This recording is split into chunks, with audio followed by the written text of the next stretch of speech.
بسم اللہ الرحمن الرحیم۔ ہمارے سامنے جو مسائل چل رہے تھے وہ مسلمان اور غیر مسلمان کے درمیان تعلقات کے سلسلے میں۔ آج جو مسئلہ آپ لوگوں کے سامنے سمجھانے جا رہا ہوں وہ یہ ہے، عام طور پر لوگ یہ بھی سوال کرتے ہیں کہ بھئی ہمارے معاشرے میں مسلمان کا غیر مسلمانوں کے درمیان بہت سے معاملات ہوتے ہیں، تجارتی معاملات ہوتے ہیں، پھر اسی طریقے سے سیاسی تعلقات ہوتے ہیں، سماجی تعلقات ہوتے ہیں، اور ان تعلقات کو نبھانا انسان کی بہت ساری مجبوریاں بھی ہوتی ہے۔ تو ان تعلقات کے نبھانے میں یہ چیزیں بھی آتی ہے کہ یہ غیر مسلموں کو ہم دعوت بھی دیتے ہیں، کتنی مرتبہ وہ ہم کو ہدیہ دیتے ہیں، اور کتنی مرتبہ وہ خود ہم کو دعوت دیتے ہیں تو ہمیں ان کے وہاں پہ جانا پڑتا ہے، کچھ نہ کچھ کھانا پینا پڑتا ہے۔ اسی طریقے سے بہت سی جگہیں ایسی ہوتی ہے کہ وہاں مسلمانوں کی کوئی ہوٹل نہیں ہوتی تو غیر مسلم کے وہاں پہ اس کی ہوٹل میں کھانا کھانے کی ضرورت پیش آتی ہے۔ تو آج جو آپ لوگوں کو مسئلہ سمجھانے جا رہا ہوں وہ یہ ہے کہ غیر مسلموں کا ہدیہ اور ان کا کھانے کی شرعی کیا حیثیت ہے، اس سلسلے میں کیا اصول اور ضوابط ہے۔ اس میں بہت ساری چیزیں آ جائے گی، کسی غیر مسلم کے وہاں پہ جا کے کھانا کھانا، اس کی ہوٹل میں جا کے کھانا کھانا، پھر اس کے دیے ہوئے تحفوں کا استعمال۔ تو اصول سمجھ لیجئے، تو اس اصول کی روشنی میں بہت سی جزیات سمجھ میں آ جائے گی۔ تو سب سے پہلا اصول تو یہ سمجھ لیجئے کہ اعتقادی اسباب کے تحت میں دو چیزیں تو مکمل حرام ہیں غیر مسلموں کی استعمال کرنا۔ اعتقادی اسباب کے تحت میں ایک چیز تو آتی ہے کہ غیر مسلموں نے کسی بھی جانور کو ذبح کیا، ظاہر سی بات ہے وہ اللہ کے نام پہ ذبح نہیں کرتے ہیں، وہ غیر اللہ کے نام پہ ذبح کرتے ہیں، اس لیے ان کا ذبح کیا ہوا جو بھی ذبیحہ ہے اس کا مسلمانوں کے لیے استعمال کرنا حرام ہے۔ دوسری چیز یہ ہے کہ انہوں نے کسی بھی کھانے کو، چاہے وہ گوشت ہو یا گوشت کے علاوہ کوئی اور چیز ہو، انہوں نے بتوں کے اوپر اس کھانے کو چڑھایا ہے۔ تو وہ بتوں کے اوپر جو چیزیں چڑھائی جاتی ہے اس کو کہتے ہیں پرشاد۔ تو یہ پرشاد کا کھانا بھی مسلمانوں کے لیے حرام ہے، جائز نہیں ہے۔ یہاں تک کہ ایک حلال گوشت ہے جو کسی مسلمان نے ذبح کیا ہے اللہ کے نام پر، وہ گوشت بھی اگر بتوں کے اوپر چڑھا دیا گیا تو ظاہر سی بات ہے وہ بھی حرام ہو گیا۔ اس میں جو حرمت آتی ہے وہ اعتقادی اسباب کے تحت آتی ہے۔ تو یہ دو چیزیں تو مکمل حرام ہیں، اور یہ دونوں کھانا ہر حال میں حرام ہے۔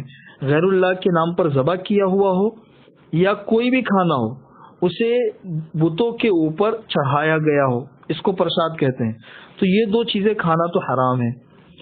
دوسری چیز ہے کہ اگر یہ دونوں چیزیں نہیں ہیں، یہ دونوں نوعیتیں نہیں ہیں، اور جو غیر مسلم ہے اس کی انکم ایسی ہے کہ جو اسلام میں جائز ہے، جس طرح عام تجارتیں ہوتی ہے، کسی کا کپڑوں کا کام ہے یا اسی طرح عطر کا کام ہے یا جوتوں کا کام ہے، یعنی جو اسلامی اعتبار سے وہ چیزیں، وہ انکم اور وہ تجارت حرام نہیں ہے، ایسی اس کی انکم ہے، اور اس نے اپنی ایسی انکم سے کسی مسلمان کی دعوت کی ہے یا کسی مسلمان کو ہدیہ دیا ہے، تو پھر اس دعوت کا کھانا بھی جائز ہے اور اس ہدیے کا استعمال بھی بلا شبہ جائز ہے۔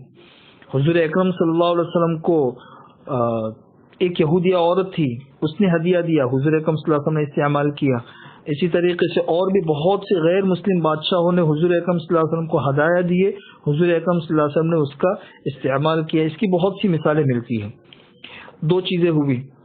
تیسری چیز یہ ہے کہ وہ جو غیر مسلم ہے اس کا انکم ایسی ہے جو اسلام میں بھی حرام ہے اور ان کے مذہب میں بھی حرام ہے، جائز نہیں ہے ان کے وہاں پر بھی۔ تو ظاہر سی بات ہے ایسی انکم والا اگر کوئی غیر مسلم ہے، اس کے یہاں پہ اگر دعوت ہے، کھانا ہے، تو بھی اس کا کھانا جائز نہیں۔ اس نے اگر کوئی تحفہ دیا ہے تو اس کا تحفہ استعمال کرنا بھی جائز نہیں ہے۔ جیسے چوری ہے، وہ جس طرح اسلام میں جائز نہیں ہے تو ان کے وہاں پہ ان کے مذہب میں بھی یہ چیز اچھی نہیں ہے۔ چنانچہ چوری کا مال اگر کسی نے دیا ہے تو اس کا استعمال جائز نہیں ہے مسلمان کے لیے، اور ایسی انکم سے اگر کھانا ہے تو اس کھانے کا استعمال بھی جائز نہیں ہے۔ ایک چوتھی چیز ہے کہ اس کی انکم ایسی چیز ہے جو اسلام میں تو ناجائز ہے لیکن ان کے اپنے مذہب میں جائز ہے، جیسے سودی کام ہے، ان کے اپنے مذہب کے اندر وہ چیز جائز ہے اور اسلام کے اندر جائز نہیں ہے، ایسی 2-3 چیزیں اور بھی ہے۔ تو اس سلسلے میں بھی احتیاط تو یہی ہے کہ انسان اپنے آپ کو مشتبہ چیز سے بچائے۔ اگر ایسی انکم سے کسی شخص نے ہدیہ دیا ہے یا کھانے کا استعمال کیا ہے تو پھر احتیاط اور تقوی کا تقاضا تو یہی ہے کہ ایسی چیز سے بھی انسان کو بچنا چاہیے، لیکن جواز کا اس سلسلے میں فتویٰ بعض فقہا نے دیا ہے کہ اگر کسی شخص نے ایسی انکم والے غیر مسلم کی ہدیے کو قبول کر کے استعمال کر لیا تو کوئی حرج نہیں ہے۔ جس طرح عام طور پر لوگ پوچھتے ہیں کہ بھئی ہم جس سونار سے سونا لیتے ہیں، اب سونار کے وہاں پہ تو عام طور پر سود کا کچھ نہ کچھ انوالومنٹ ہوتا ہے، یا کوئی بھی غیر مسلم ہو تو اس کا تو سودی کسی نہ کسی کاروبار سے تعلق ہوتا ہی ہوتا ہے۔ تو اس میں احتیاط تو یہی ہے کہ پھر بھی اپنے آپ کو مشتبہ چیز سے بچائے، لیکن اس کی بعض کتب فقہ کے اندر اس کی اجازت ہے کہ ایسے ہدیے کو استعمال کر لیا تو کوئی حرج نہیں ہے۔ حضور اکرم صلی اللہ علیہ وسلم کے زمانے کے اندر بھی جتنے غیر مسلم تھے ان کا سب یہی کام تھا، سودی کاروبار، لیکن اس کے باوجود بھی حضور اکرم صلی اللہ علیہ وسلم نے ان کے ہدایہ کو قبول کیا ہے اور استعمال کیا ہے اور تحقیق بھی نہیں کی۔ یہ 4 چیزیں ہو گئی۔ اب ان 4 چیزوں کو سامنے رکھتے ہوئے بہت سے مسائل ہمارے حل ہو جائیں گے۔ ان چاروں چیزوں کو سامنے رکھتے ہوئے اگر کسی غیر مسلم کے ہوٹل میں کھانا کھانا ہے تو اس کو دھیان میں رکھو کہ اگر غیر مسلم کا ذبیحہ ہے تو وہ جائز نہیں ہے، اگر بتوں پر چڑھایا ہوا ہے تو بھی جائز نہیں ہے، اور اگر اس کے علاوہ عام کھانا ہے تو پھر اس کے استعمال کی گنجائش ہے۔ بہتر تو یہ ہے کہ کسی مسلمان کے ہوٹل میں کھانا کھایا جائے۔ جہاں تک اس بات کا تعلق ہے کہ ہم کسی کے وہاں پر گئے، اب کھانا سامنے آیا، ہمیں پتہ نہیں ہے کہ یہ کیسا ہے، تو قرائن دیکھے جائیں گے۔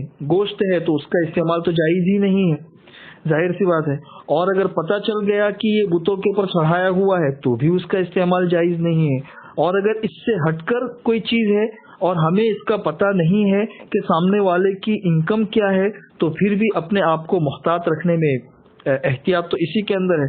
اور اگر اس کا کاروبار بنیادی حلال ہے جو اسلام میں بھی جائز ہے تو اس کا استعمال کرنے کے اندر کوئی حرج نہیں ہے، اور اگر ایسا ہے کہ جو اسلام میں جائز نہیں ہے ان کے وہاں پر جائز ہے تو پھر اس کی تفصیل بھی میں نے آپ لوگوں کو بتا دی۔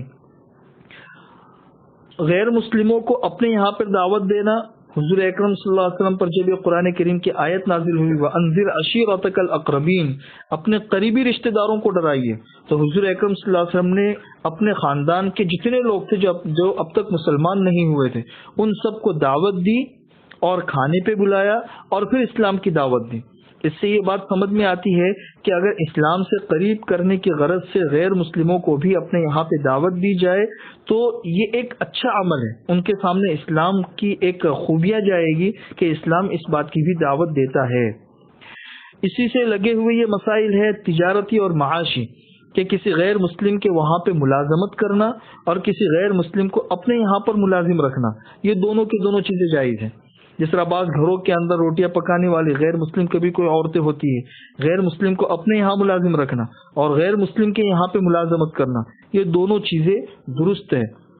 حضور اکرم صلی اللہ علیہ وسلم جب ہجرت کر کے مدینہ منورہ جا رہے تھے تو راستے میں راستہ دکھانے کے لیے جو گائیڈ لیا تھا وہ ایک غیر مسلم تھا۔ اس سے پتہ چلتا ہے کہ غیر مسلم کو اپنے یہاں پہ ملازم رکھا جا سکتا ہے۔ اسی طرح غیر مسلم کے وہاں پہ ملازمت بھی جائز ہے۔ حضرت علی رضی اللہ تعالیٰ عنہ کا ایک یہودی کے وہاں پہ ملازم رہنا ایک کتابوں کے اندر موجود ہے۔